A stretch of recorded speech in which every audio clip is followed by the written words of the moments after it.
So I've been looking through the many videos of chord stacks, which there's like maybe one or two of them, and I can't just help but feel like there's a small lack of details when it comes to the science behind making huge chord stacks. But I think in this video, I want to show you many different routes to create a thick layer of chords. And in this video, I'll be showing you how to make this project.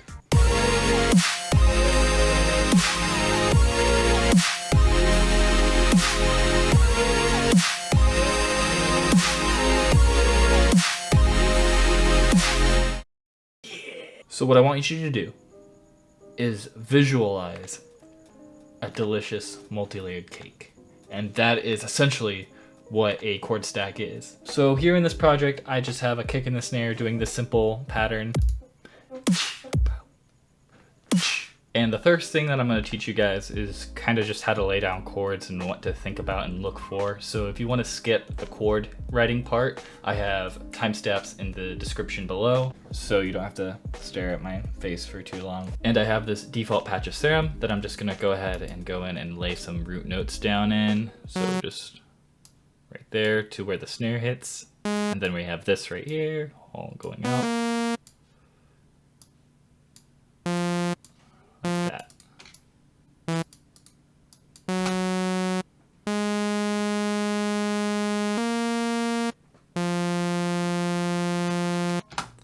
Very simple.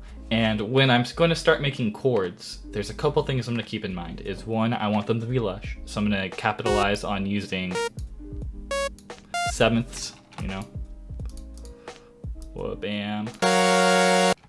And then place down this chord. I'm going to lay down the sixth note right here. Like that. And when I start designing chords across the whole spectrum, I like them to kind of stay within the same range of, I guess, octave, you can say. So the chords I'm actually using are going to be very similar on the other root notes. So this, I just need to fix right that, and we have.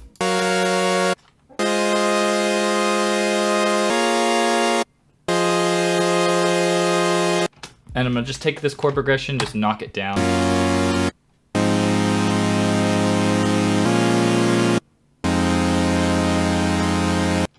Because this is going to be the second layer of our cake, the first one being the bass, which I'll show you in a second. But the second layer is going to be very mid-range because all the high parts I'm going to use different elements for, and I'll show you that later. So we have our chord progression. So going into Serum, our first patch is very straightforward. I'm going to use the basic shape saw as opposed to the default saw because we're going to do some warping later. And I find that Unison 8 is a very balanced detune when you have it set on 0.15 and 70. That's good right there. And what I'm going to be doing in this is a combination of getting rid of some of the frequencies and then boosting what remains in order to get a little bit more brightness while capitalizing on warmth. So we're going to go in here and put a low pass on at about 3000 hertz. And then we can go in here in the EQ, knock the frequency down to about 13 and boost it up about 6. Right there. And then later, I've noticed that this change makes a little bit of a difference. You can listen to it when you do some of the effects we're going to throw on, but you might not be able to notice it now before we have the OTT on. But now we have this kind of warm, not too crazy, simple detune saw. And we're going to go ahead and put it on this bus, throw on our OTT, knock off the upward and downward percentages, which I'm going to be honest, I'm not 100% sure what those do, but I know it adds way too much character. And we're going to turn the output gain down and this to about 80%. And we have a higher, there we go. And then we can add a little bit of EQ, cutting out the bottom, cutting out a little bit of the top, and then there we go. Super simple. So then what's going to make this sound very powerful is our bottom layer, which is our bass. So going in here, I'm going to turn on Serum. And the bass is also very simple, but we're going to capitalize on a couple of things here. We're gonna go ahead and put it on saw rounded. We're gonna put this on about 10. We're going to knock the unison up to 3 and the detune all the way down to 5. And let's go ahead and mute this and get our root notes back in.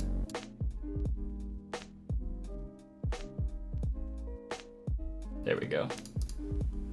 And what we're doing here is the same general idea with the chord stack. Is we're going to go ahead and cut off a lot of the frequencies and then put it through a whopping tube distortion in order to regain some of it back, but with a different texture. And then just go ahead and just direct out some AC hum 1 and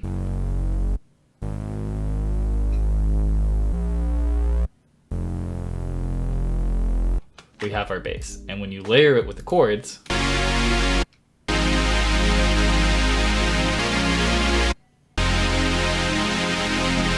so now that we have the bass and the chords, we actually have a lot of options on what we can stack on top in order to achieve many different things. And I'll show you examples. So to start off, let's go ahead and throw another Serum on. Let's get a basic square wave going.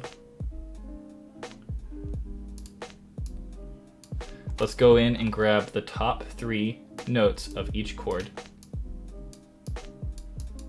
Copy it, throw it in here. And then let's use an arpeggiator. So tools, arpeggiate. And we can probably just use this as it is on default. Hit that, knock it up an octave, and then just turn it way down.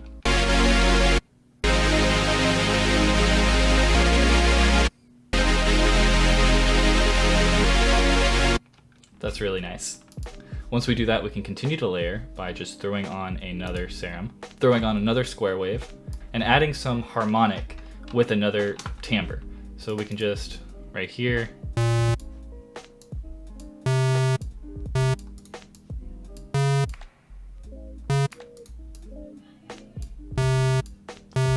and turn that down because we want it all to fit nicely.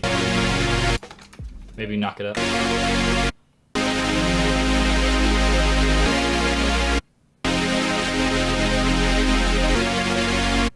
And go into melody. So I want to teach you guys a couple things you can do with the melody to make some really cool sounds. First thing I'm going to do though, map out a melody.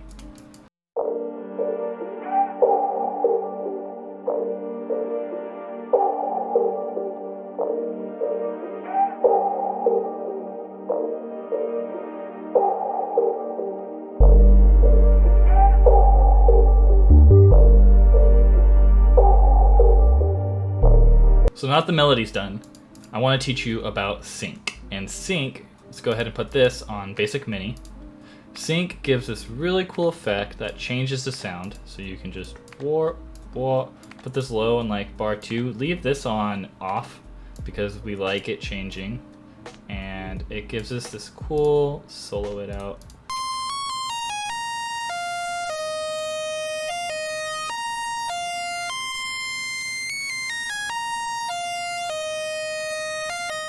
And when we combine that with some downsampling, we get this very kid-like.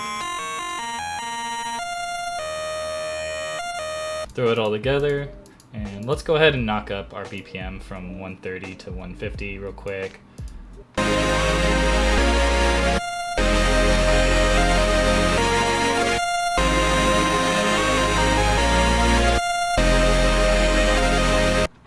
Cool. So now that that's done, one of the other things that we can throw on, and you'll notice this in a lot of like big chord songs, is they throw on some sort of vocal. Like I know that Last Heroes throws on these really cool opera distorted sounds. So let's just give you a small example. I found this vocal on Splice.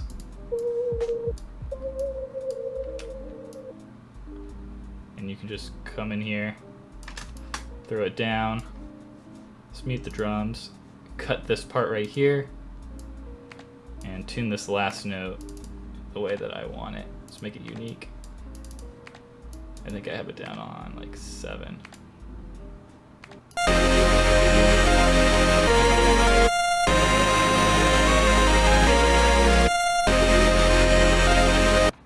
Cool.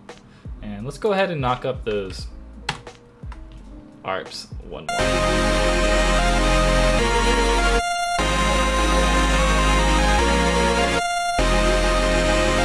play around with the sync. You can do all sorts of things. One other thing I really want to show you guys is how to make this really cool master tune warp with the chord stack. So you can go in here, let's just go ahead and clone it. You can normally just bounce this part to audio. You don't have to use a new instance of Serum, but for the sake of simplicity, I just want to show this to you guys.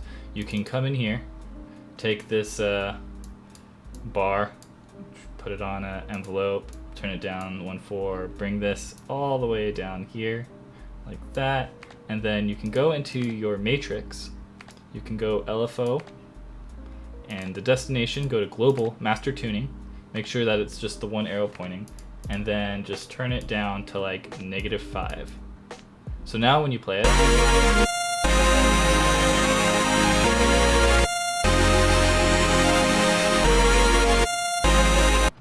cool, right? So now we can turn our kick and our snare in, and I would recommend just side chaining literally everything. I haven't done it yet in this project, but in the first project that I played, it definitely is side chained. It definitely does sound a lot better. I do have a side chain video that I do recommend checking out for this scenario.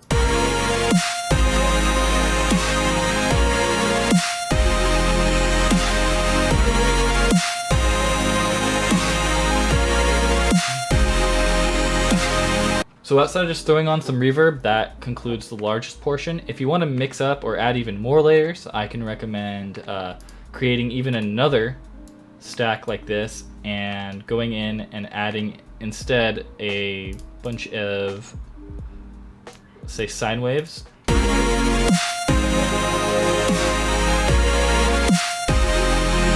Turning it down.